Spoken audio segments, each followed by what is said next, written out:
The Lizzie Borden house in Fall River, like myself, never been, kind of scared. Property's new owner hopes that you now will go check it out. Yeah, you might get scared a little bit if you go. The infamous house is now part of U.S. Ghost Adventures, which offers tours in dozens of cities across the country. At new at 6 a.m., 12 News reporter Kate Walsh took a tour to see what is new about this age-old story. Hey guys, so welcome back to Jessica's Spooky Nook.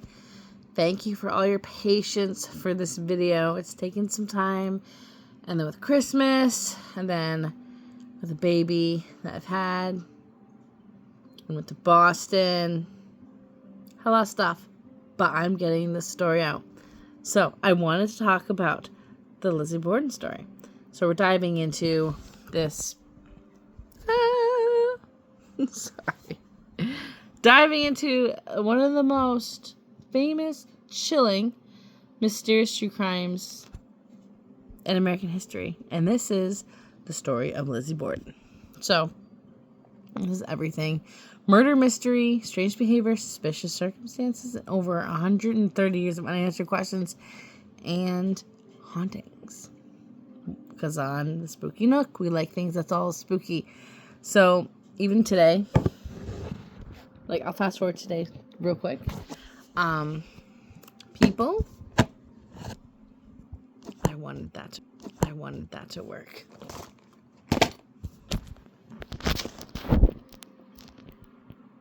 We made it work. My fault. So today, I'm keeping that. No bloopers here. We're real. So today, people actually stay at the house as an Airbnb. Yep. But let's talk about some things. So, to understand this story, we need to understand Lizzie herself. So, Lizzie Borden, she was born in 1860 in Fall River, Massachusetts, which I'm in New England. That's New England. And so she lived with her father, Andrew Borden, her stepmother, Abby. I gotta halt this right here. Every haunted house, there's an Abbey. The Conjuring, there's an Abbey. I've watched some stuff. They found an Abbey. Just saying. And then her older sister, Emma. And outside, they looked like a normal, respectful family. So Andrew, he was wealthy. He was a businessman. He owned multiple properties. Entrepreneur. Very successful, and he was known in the community. But he's also known for being extremely cheap. Well, that probably is what made him successful. You're smart. You save your money.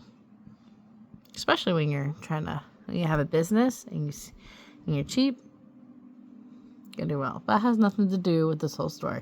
Just saying. So, even though he had plenty of money, the house they lived in was very modest. And that's a lot of things with, like, rich people. I heard from an entrepreneur himself, this guy's a millionaire.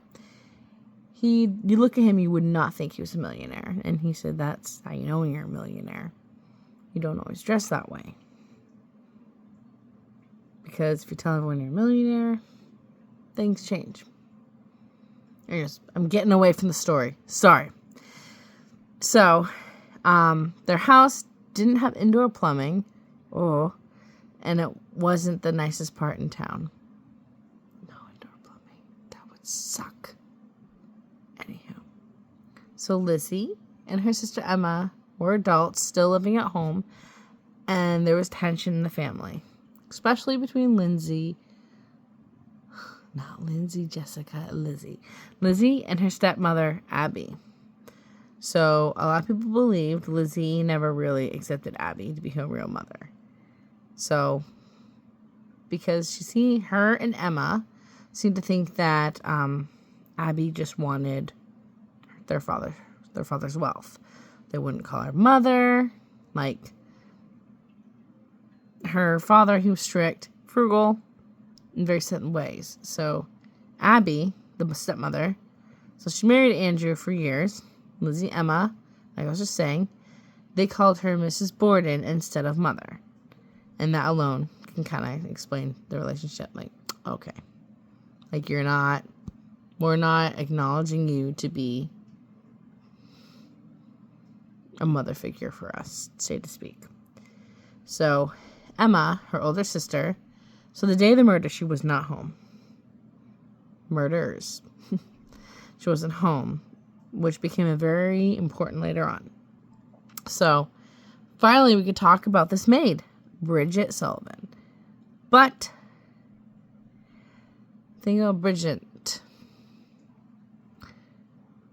You'll find out a little more details about Bridget. So she worked in the house, and there was the morning, she was there the morning it happened. She became one of the key witnesses in the entire case. So we'll get into the day. So it was August 4th, 1892. Andrew left the house to run some errands. Abby was cleaning in the guest bedroom, and Lizzie and the maid Bridget, they were downstairs. And at some point, Abby was brutally murdered in the upstairs bedroom. She was struck multiple times with a hatchet. And then later on, when Andrew came home, he went to go lay down on the couch in, they call it the sitting room. He was murdered too, with a hatchet. Unrecognizable. So later that morning, Lizzie called out to Bridget saying her father was killed. But here's the thing that was really strange. One of the creepiest and confusing parts of this case.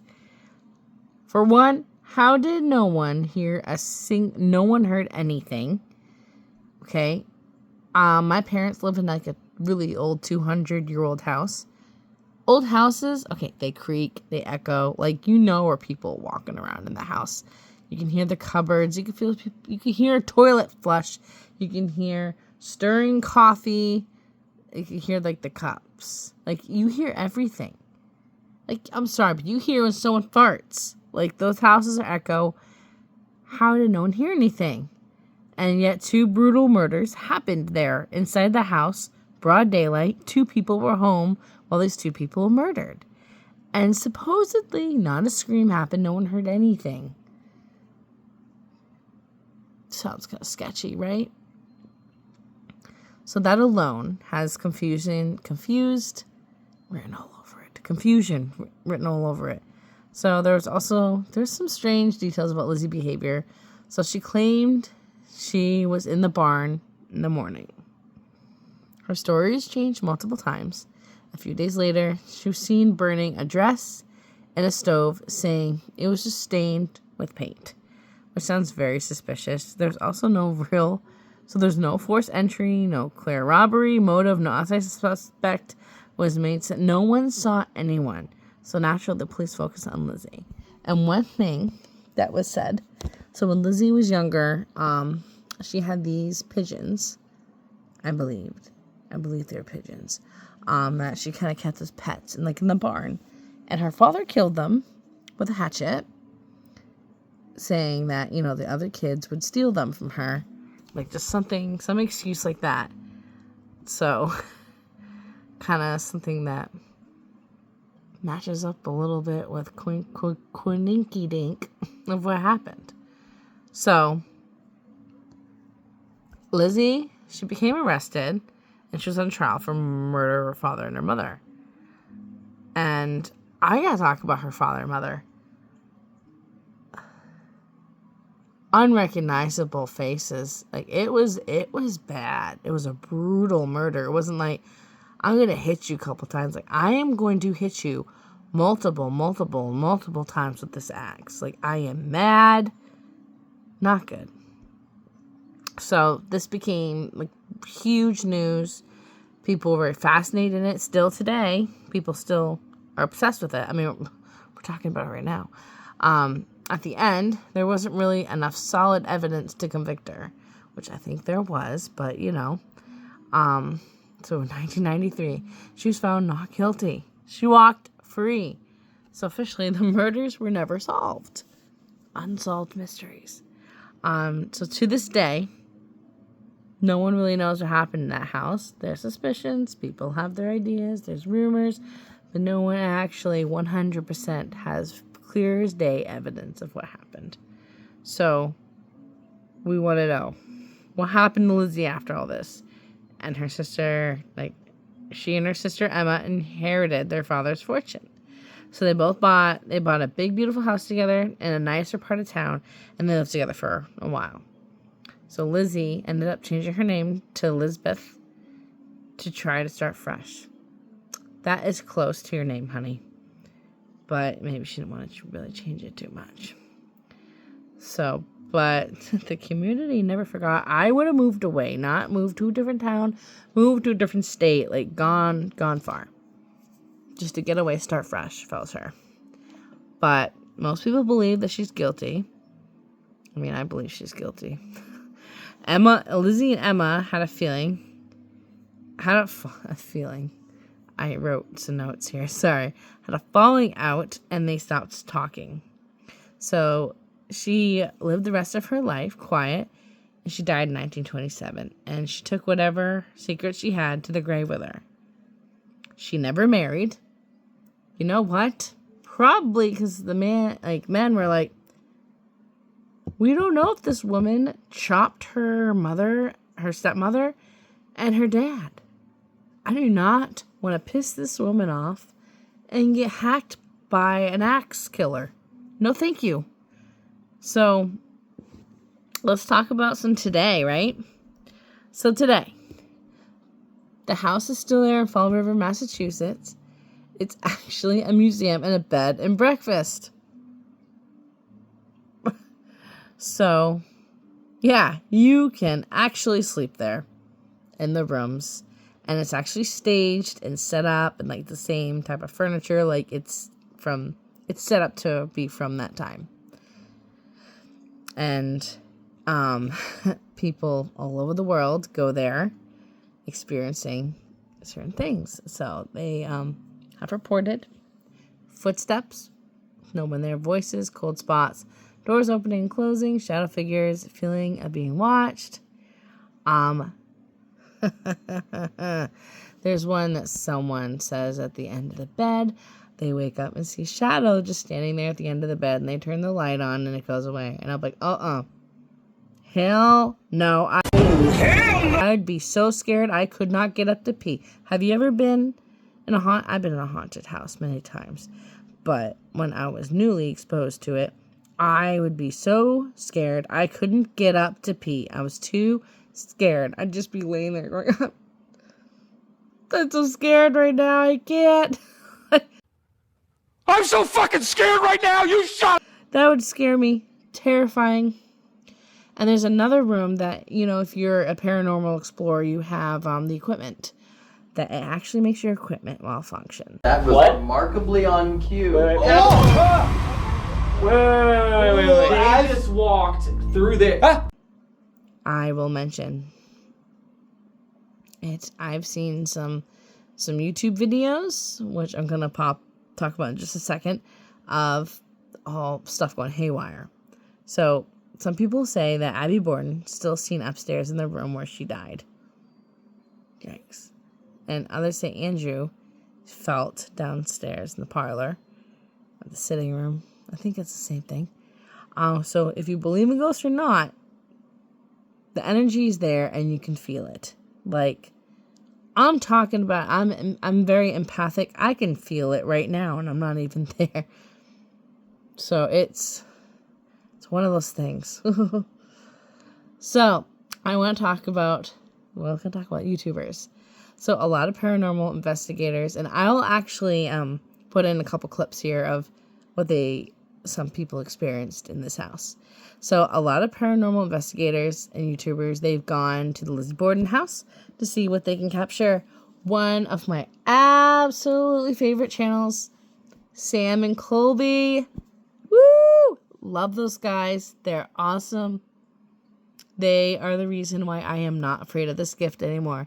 They've shown me it's good to show the world that this is real. You don't need to be afraid of it. I mean, some of it is scary, but you don't need to be petrified to communicate.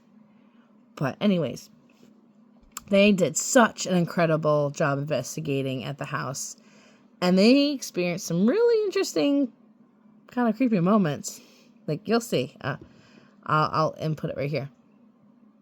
What'd you write down?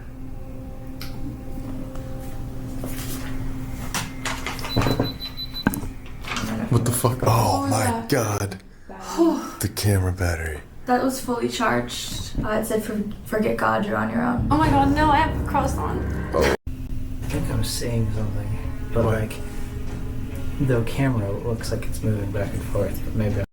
So if you love paranormal content, honestly, go check out their page, their channel.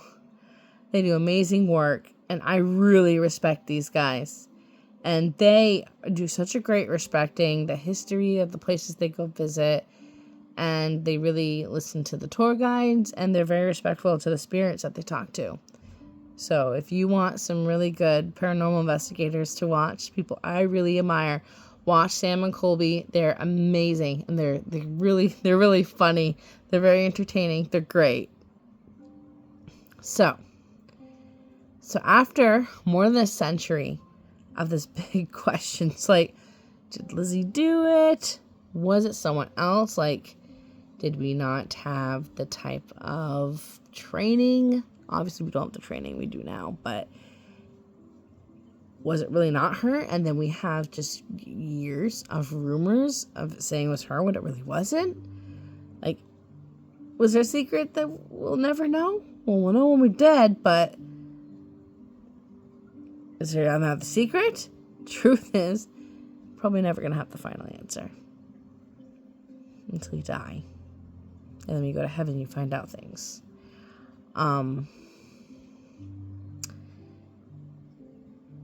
But you know, mystery and the hauntings always live on. But the fun part is here. If you made it this far, thank you. Love you if you made it this far. So, if this video, okay guys, gets to 3,000 likes, I will personally go and stay in the Lizzie Borden house, bed and breakfast, spend the night, not alone. If I can convince my husband, maybe. I will not freaking sleep, I'll tell you that. Or I'll bring my best friend Persis to come with me, because I know that she'd do it. But I will sleep there. I will film the entire experience. Me scared shitless crying. I'll film it. I will film the whole thing there. I'll bring you with me. And if you want to see what happens, smash that like button. And I really appreciate you for watching and seeing all my bloopers that I don't cut out, because we're real here. I just want to appreciate all the support I've had on this channel. You guys are awesome. You're wonderful. Thank you for the patience for waiting for this video to come out. But again, thank you for watching, and I'll see you in the next video. And stay creepy, stay spooky, stay positive, and have a wonderful, wonderful week.